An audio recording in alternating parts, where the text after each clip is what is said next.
नमस्कार, खबर control news में आपका स्वागत है। आज हम कोंडली विधानसभा से आम आदमी पार्टी के वरिष्ठ कार्यकर्ता अध्यक्ष शिकायत प्रकोष्ठ आम आदमी पार्टी कल्याणपुरी वार्ड 8 से क्षेत्रीय मुद्दों पर सीधी बात करेंगे। राम प्रसाद जी, खबर कंट्रोल न्यूज में आपका स्वागत है सर। नमस्कार। सबसे पहले जान लेंगे आपके वार्ड में क्या क्या समस्या बनी और क्षेत्र के निगम पार्षद ने अपने कार्यकाल में कैसा काम किया। सर, हमारे क्षेत्र के अंदर समस्याओं का तो अंबार लगा हुआ है, समस्याएं बहुत हैं।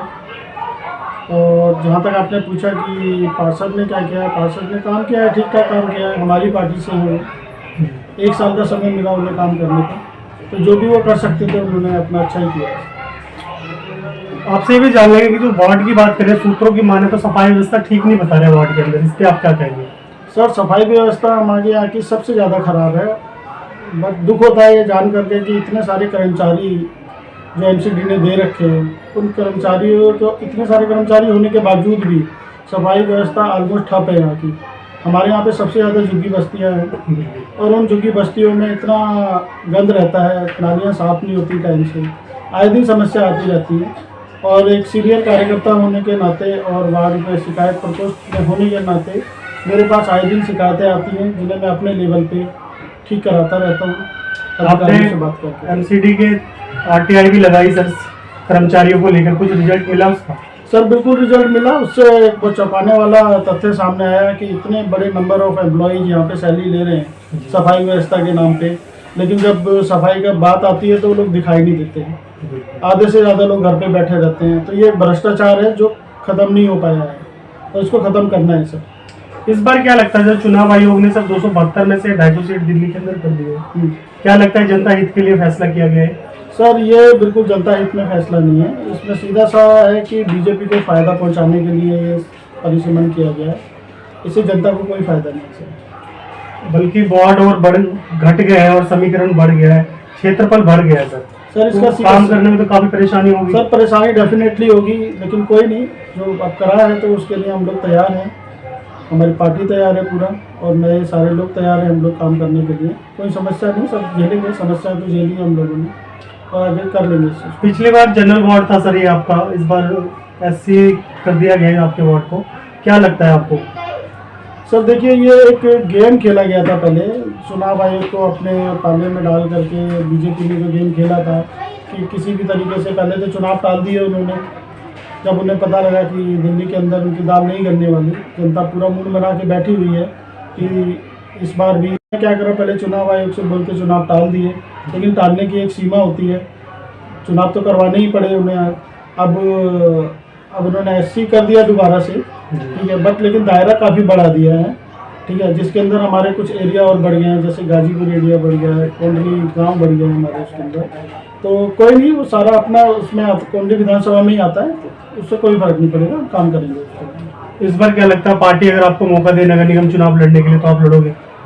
सर, पूरी तैयारी है और मैं चाहता हूं कि पार्टी एक अच्छे लोगों को आगे आने का मौका दे, क्योंकि पार्टी अब स्टेबल है दिल्ली के अंदर। और पार्टी अब ये नहीं चाहती कि किसी की नए बंदे को या किसी को इस तरीके के लोगों को दे जो सिर्फ अपना कैरियर बनाने के लिए आते हैं। तो मेरा पर्पज पार्टी में आना कैरियर बनाना नहीं है, ऑलरेडी मैं सेटल्ड हूँ। मेरा काम है अपने क्षेत्र में लोगों की मदद करना, अपने क्षेत्र के लोगों के लिए काम करना, जो मेरा एक ड्रीम है। अगर पार्टी मुझे लायक समझेगी तो मुझे मौका दे दीजिएगा। इस बार क्या लगता है, 250 में से कितनी सीट आने की संभावना है सर। सर देखिए, जनता का मूड तो देखने में लग रहा है कि 250 में से कम नहीं तो हमारे पास 230-240 के करीब मुझे लगता है सीट आएगी। हाँ, कुछ गिनी चुनी सीटें हो सकती है कि जो शायद उनको ना, जो बीजेपी के पाले में जाए, लेकिन मुझे नहीं लगता कि किसी भी तरीके से बीजेपी दोबारा अब आएगी। सर, बीजेपी एक चीज और कह रही है, जो घर घर जाके आप सब्सिडी दे रहे हैं बिजली के नाम पे, तो अगर देना ही है तो बता के देने की क्या आवश्यकता है, ऐसी दे दीजिए। सर, ये तो एक कहानी है, क्योंकि पहले ये बोला करते थे क्यों देते हो, ठीक है। जब हमने बोला कि ठीक है हम उन लोगों को देंगे जो लोग मांगेंगे, तो अब उसका भी विरोध करते हैं। तो उससे कोई फर्क नहीं पड़ता, पब्लिक हमारे साथ है, केजरीवाल जी के साथ है, पूरी पार्टी के साथ है। उसके अंदर कोई इसको मतलब पब्लिक अभी भी चाहती है कि जिसको लेना है उनको मिल रही है सब्सिडी, और आगे भी मिलती रहेगी। तो ये बात भी सच है कि सब्सिडी के नाम पर बीजेपी और कांग्रेस सबसे आगे। सर देखिए, सब्सिडी नहीं है, समझने का फेर है। पार्टी की भी ये विचारधारा और हमारी भी ये विचारधारा है। ये सब्सिडी क्या है, ये जरूरी चीज़ है, ये बेसिक चीज़ है। इट्स नॉट डोनेशन की आप किसी को प्रलोभन दे रहे हैं। ये एक लाइफलाइन सब्सिडी है जो सबको एक देनी चाहिए, गवर्नमेंट को, अच्छी गवर्नमेंट को देनी चाहिए। विदेशों में भी मिलती है, हर डेवलप कंट्रीज़ के अंदर अपने नागरिकों को मुहैया कराई जाती है सुविधाएँ, तो उन्हीं में से ये एक सुविधा है। इट इज़ नॉट लग्जरी, क्योंकि 200 यूनिट देना कोई लग्जरी नहीं है, इट्स अ बेसिक नीड। तो ये सबको मिलनी चाहिए। 200 से ऊपर जो यूज़ करता है वो बिल देता है, खूब दिल्ली वाले सब देते हैं, 200 से ऊपर वाले। बिल्कुल, आपसे ये भी जान लेंगे जो लगातार इतनी महंगाई बढ़ती जा रही है, इस पे क्या कहना चाहोगे आप? सर देखिए, मेरे कहने से कोई फर्क नहीं पड़ता, क्योंकि बीजेपी के जो अंधभक्त हैं, बीजेपी के जो लोग हैं, ये तो मानने को तैयार ही नहीं है कि देश के अंदर महंगाई है। इनको तो लगता है कि महंगाई है ही नहीं, बिल्कुल है नहीं, महंगाई नाम की चीज़। तो इसलिए महंगाई का तो डेफिनेटली असर पूरे देश में पड़ना है। सर आपसे ये भी जान लेंगे, बिना प्रतिनिधि आपने क्षेत्र की जनता के लिए क्या क्या काम किया आपने? सर देखिए, आप जनता से पूछ सकते हैं, क्योंकि ये मेरा एक रेजिडेंस कम ऑफिस है, जहाँ से मैं एक जन सेवा केंद्र चलाता हूँ। यहीं से मेरे पास, क्योंकि पूरे क्षेत्र के लोग आते हैं मेरे पास, आए दिन शिकायतें आती हैं, कार्यकर्ता के थ्रू मेरे पास शिकायतें आती हैं, जिसका प्रॉपर मैंने एक रजिस्टर मेंटेन करा हुआ है, जो मैं डिपार्टमेंट से कोऑर्डिनेट करके सारे काम कराता हूँ। और डिपार्टमेंट के लोग बहुत कोऑपरेटिव हैं, सब लोग काम करते हैं, सुनते हैं, बट उनसे करवाने वाला चाहिए, तो मेरी बात सब सुनते हैं और काम करते हैं सर। चाहे वो हॉर्टिकल्चर का काम हो, या फिर स्ट्रीट से रिलेटेड काम हो, चाहे PWD का काम हो, किसी भी तरह के काम में कोई प्रॉब्लम नहीं आती मुझे, सभी काम करवाते हैं, सारे काम करवाते हैं सर। सर जैसे आप कह रहे थे कि नगर निगम में 200 सीट आ सकती है आम आदमी पार्टी की, अगर MCD में आम आदमी पार्टी जीत जाती है तो लेंटर माफियाओं से लोगों को मुक्ति मिल पाएगी?